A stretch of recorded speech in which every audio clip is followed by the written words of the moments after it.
एइथरक विजया दशमी आ दशहरा दिन पड़ुछि आज्ञा सुदशा व्रत।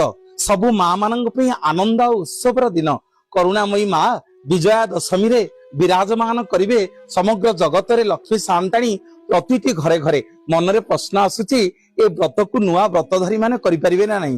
हाँ आज्ञा, नुआ व्रतधारी माने अति सुंदर आनंद उत्सवर सहित ए व्रत को आपण माने पालन करंतु। जो माने व्रत करिकि छाड़ी देथिले सेमान मध्य ये विजया दशमी दशहरा दिन ए सुदशा व्रत को आरंभ करि परिबे। पुराना व्रतधारी माने मध्य ए व्रत करि परिबे। ए देखु नाहंती जेमिति मो करुणामयी माँ हाथी रे एथरक धरापृष्ठ को विराजमान करिसेंती लक्ष्मी स्वरूप रूप रे। ए विजया दशमी रे माँ लक्ष्मींकर ये व्रत पड़ुची। प्रतिटी घड़ हुलहुली शंखनाद रे कंपी उठिबो।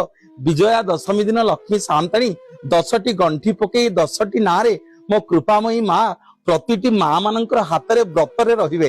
करुणामयी माँ विजया दशमी दिन लक्ष्मी रूप रे घर को आज्ञा आसीबे। मास मध्य आज्ञा 10 कृपामयी करुणामयी मांकर ए विजया दशमी रे नुआ व्रतधारी माने आपण व्रत करंतु।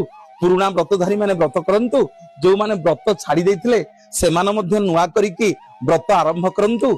माँ दुर्गे दुर्गति नाशिनींकर विजया दशमी दिन दशहरा पालन करने संगे संगे घरे घरे आपण माने सुदशा व्रत को पालन करी करुणामयी माँ लक्ष्मी सांताणी को घर को आमंत्रण कर।